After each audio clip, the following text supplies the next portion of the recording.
നമസ്കാരം കൂട്ടുകാരെ, ശുഭദിനം. കൂട്ടുകാരെ, ഞാൻ ഈ വീഡിയോ ചെയ്യുന്നതെന്ന് വെച്ചാൽ, ₹1 കടയില്ലാത്തവൻ ഭാഗ്യവാന്മാരെന്ന് എല്ലാവരും പറയും.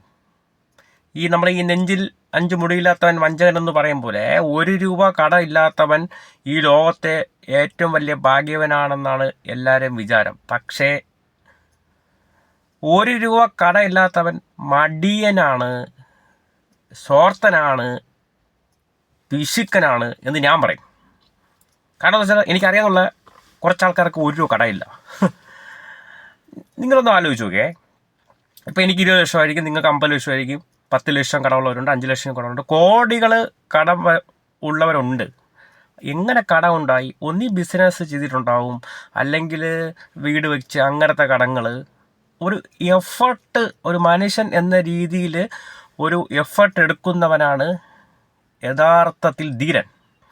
അവന് 20 ലക്ഷം രൂപ കടം ഉണ്ടാക്കാമെങ്കിൽ 20 ലക്ഷം രൂപ കടം വീടാൻ അവൻ്റെ ബ്രെയിന് വീണ്ടും വീണ്ടും എന്ത് ചെയ്യണമെന്ന് പറഞ്ഞിട്ട് ചിന്തിച്ചുകൊണ്ടിരിക്കും. മനസ്സിലാവുന്നുണ്ടോ?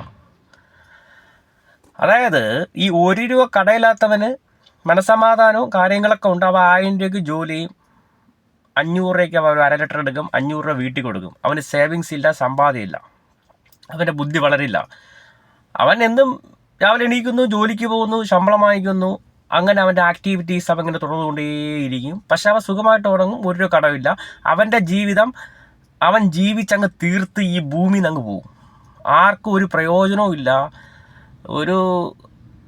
ആരും ഓർക്കും പോലും ഇങ്ങനെ ഒരു വ്യക്തി ഈ ലോകത്ത് ഈ ഭൂമിയിൽ ജീവിച്ചിരുന്നിട്ടുണ്ടെന്ന് ആരും ചിന്തിക്കാൻ പോലുമില്ല. അവൻ ഇങ്ങനെ പോകുന്നു,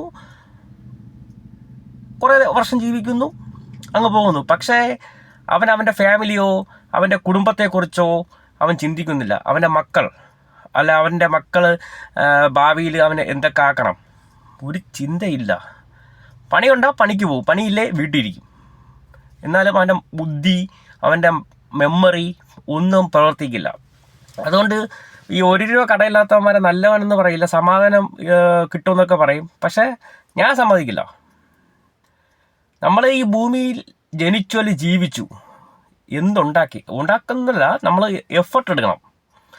അല്ലാതെ ഡെയിലി ഈ 1000 രൂപ വരുമാനം വെച്ച് ജീവിക്കാം. പക്ഷേ ആ ജീവിതത്തിൽ ലൈഫിൽ പ്രശ്നങ്ങൾ വേണം, കടം വേണം, ബാധ്യത വേണം, എല്ലാം കൂടെ തികഞ്ഞതാണ് ഒരു ലൈഫെന്ന് വെച്ചാൽ. മനസ്സിലാവുന്നുണ്ടോ? അതുകൊണ്ട് ഈ കടമുള്ളവരൊന്നും ടെൻഷൻ അടിക്കില്ല. ഇപ്പം നിങ്ങൾക്ക് 20 ലക്ഷം രൂപ കടം ഉണ്ടാക്കാൻ അറിയാമെങ്കിൽ നിങ്ങൾ ₹1 കോടി നിങ്ങൾക്ക് ഉണ്ടാക്കാൻ വില്ലിങ്ങുള്ള മെമ്മറി നിങ്ങളതിലുണ്ട്. ചിലപ്പോൾ സമയമോശം കൊണ്ട് ബിസിനസ്സൊക്കെ തകരും. അപ്പോൾ ഇനി ചെയ്യുമ്പം ആലോചിച്ച്, അതായത് എല്ലാവരും പഠിച്ചുകൊണ്ടല്ല വരുന്നത്. മനസ്സിലാവുന്നുണ്ടോ? ഇപ്പം എന്നെ സംബന്ധിച്ച് ഞാൻ ട്രാവൽസ് നടത്തി, ഹോട്ടൽ നടത്തി, അങ്ങനെ പല പല ബിസിനസ് പൊട്ടി. അതൊക്കെ ലൈഫിലെ എക്സ്പീരിയൻസ് ആണ്. അങ്ങനെ ഇത്രയും വർഷം നമ്മൾ ജീവിച്ചു, പല പ്രശ്നങ്ങളും, ബിസിനസ് എല്ലാം തകർന്നു, നല്ല പദവിയും പ്രശസ്തമുള്ള ജോലിയൊക്കെ ഞാൻ വിട്ടു.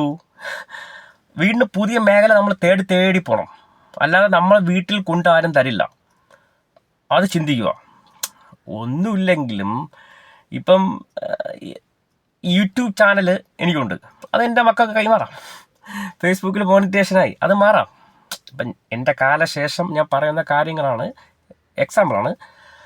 അതുപോലെ നമ്മൾ ലൈഫിൽ എഫർട്ട് എടുത്ത് നമ്മൾ പൊരുതണം. മനസ്സിലാവുന്നുണ്ടോ? എനിക്ക് അടുത്തറിയാവുന്നുള്ള 2 പേരുണ്ട്. ₹1 കടയില്ല, സമാധാനമുണ്ട്, ജോലിക്ക് പോവും, വരും, തിന്നും, കിടന്നുറങ്ങും. അങ്ങനെ ജീവിച്ചിട്ട് അർത്ഥമില്ല കൂട്ടുകാരെ. നമ്മൾ എന്തെങ്കിലും എഫർട്ട് എടുക്കണം. അതെന്ന് വെച്ചാൽ കടം വരുത്തണം എന്നല്ല ഞാൻ പറഞ്ഞത്. ലൈഫിൽ നമ്മൾ എന്തെങ്കിലും എഫർട്ട് എടുത്തിട്ട്, അല്ലെങ്കിൽ ആൾക്കാർ പറയണം അവൻ ഇത്ര എഫർട്ട് എടുത്ത ഒരു വ്യക്തിയാണെന്ന്. തകർച്ചയും ഉയർച്ചയും എല്ലാം ഉണ്ടാവും, എല്ലാം ഭൂമി കൂടെ വരത്തുള്ളൂ. നമ്മൾ എന്തെങ്കിലും ഒരു എഫർട്ട് എടുത്തിട്ട് ലൈഫിലെ ഉയർത്തണം. അതുകൊണ്ട് ₹1 കടയില്ലാത്തവന്മാർ ചിന്തിച്ചോ. നിങ്ങളത് ഞാൻ കടം കൂട്ടാൻ വേണ്ടിയല്ല പറയണത്, നിങ്ങൾ എന്തെങ്കിലും ഒരു എഫർട്ട് എടുക്കുക. മനസ്സിലാവുന്നുണ്ടോ? അല്ലെങ്കിൽ അവൻ തന്നെ ഇവൻ തരുമെന്ന് പറഞ്ഞ് നിന്ന് കഴിഞ്ഞാൽ ആരും തരില്ല. നിങ്ങളെ മക്കൾക്ക് നിങ്ങൾ കൊടുക്കുന്നത് മാത്രമേ ഉള്ളൂ. ശരി, അവനൊരു മോളായിരിക്കും, കല്യാണം, അങ്ങനത്തെ ഒരു ചിന്തയില്ല. ഡെയിലിയുള്ള ആക്ടിവിറ്റി ചെയ്യുക, ജോലി ചെയ്യുക, 500 രൂപ കൊടുക്കുക, 500 രൂപ 1/2 ലിറ്റർ എടുക്കുക, അടിക്കുക, കിടക്കുക, വാങ്ങുക. ഓക്കെ.